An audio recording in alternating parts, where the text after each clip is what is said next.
Embracing spontaneity and play, a key to emotional health. Hey everyone, welcome back. If you've been following along, we've already discussed the first four emotional needs: secure attachment, autonomy, competence, identity, and healthy emotional expression. But today we're diving into something absolutely essential for mental well-being and emotional growth: spontaneity and play, the fifth and final emotional need. Now, this might sound a little fun or lighthearted, but trust me, it's deep. As we grow older, we tend to get so caught up in responsibilities, goals, and expectations that we forget the importance of just having fun. So let's break down why spontaneity is such a crucial part of our emotional health and why it's never too late to reconnect with our inner child. So what exactly is spontaneity? It's when you do something simply because it feels good. There's no external goal attached. It's about living in the moment. Think about when you were a kid, whether it was running around with your friends, drawing on the sidewalk with chalk, or dancing to your favorite song in your room. You didn't do it to impress anyone or to get something out of it. You just did it because it felt good. That's spontaneity. But here's the kicker. Spontaneity and play are crucial for emotional health. They allow you to feel free, expressive, and alive. As adults, we often lose this sense of freedom because we're conditioned to work, perform, and achieve. But without moments of joy and self-expression, we can feel stuck, overwhelmed, and disconnected from our authentic selves. Now you might be thinking, that sounds great, but how do I find time for spontaneity in my busy life? Well, let's talk about how we can integrate it back into our lives, even if we feel like we're too old or too busy for it. One of the most important aspects of spontaneity is having an environment of unconditional acceptance. Imagine being a child in a place where no matter what, you know that you are loved and accepted for just being yourself. No judgment, no conditions. Sounds perfect, right? This is where the concept of unconditional love comes in. Unfortunately, many children grow up in environments where love is conditional. For example, if you get a good grade, you're praised. If you fail, there's disappointment or punishment. This conditional love can make children feel like they need to hide their true selves to be accepted. And when this happens, they stop feeling free to express themselves fully, which stifles their ability to enjoy life and be spontaneous. Think about it. As a child, if you're constantly worried that your parents will disapprove or reject you if you don't meet their expectations, you may start hiding your emotions, actions, and desires. You may feel that to be loved, you must be perfect or live up to someone else's dreams. Over time, this creates a disconnect from your true self and takes away your ability to enjoy life. So, unconditional acceptance is the foundation for emotional health and spontaneity. Let's take a pause for a second. Does this resonate with you? Think about your own childhood.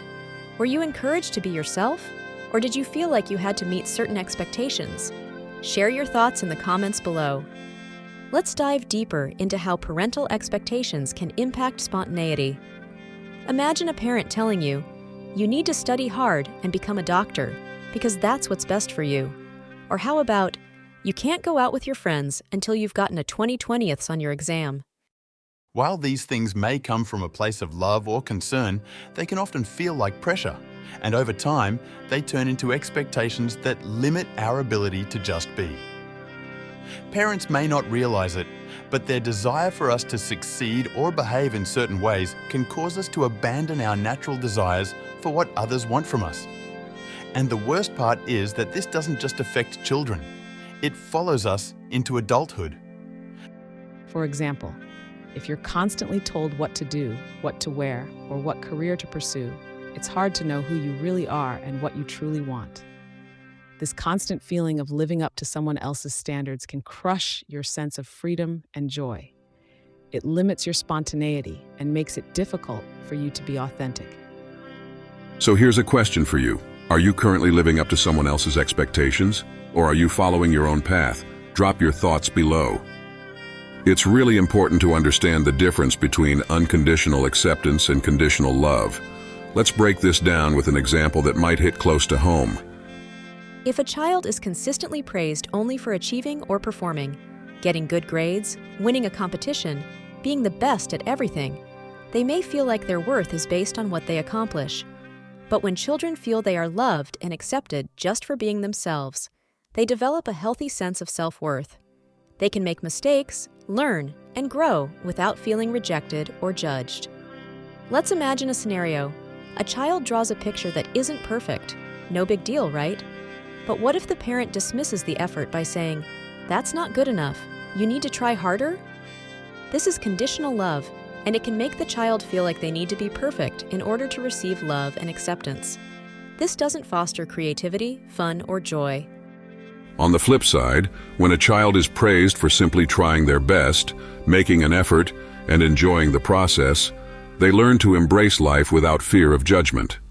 Unconditional acceptance allows children to express themselves freely, which leads to healthy spontaneity and the ability to enjoy life's little pleasures. As we grow up, spontaneity doesn't just vanish.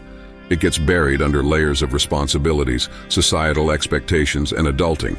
But the truth is, it's never too late to reconnect with that part of yourself. You can take small steps to bring play and spontaneity back into your life. Here's the thing, life is meant to be lived. You're not supposed to be running on autopilot, checking boxes, and constantly striving. At some point, you need to let go of that weight and just live. Try something new today. Take an impromptu trip, dance around the house, or start a silly hobby.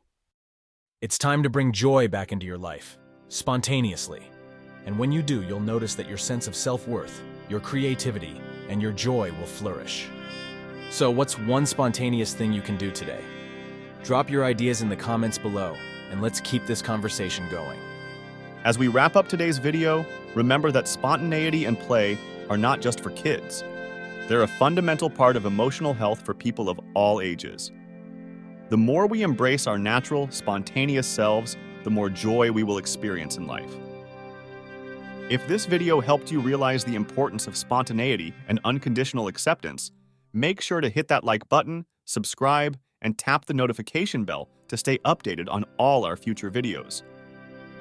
And if you have any thoughts or experiences to share, drop them in the comments below. We'd love to hear from you! Until next time, take care of yourself, embrace joy, and enjoy the little things in life.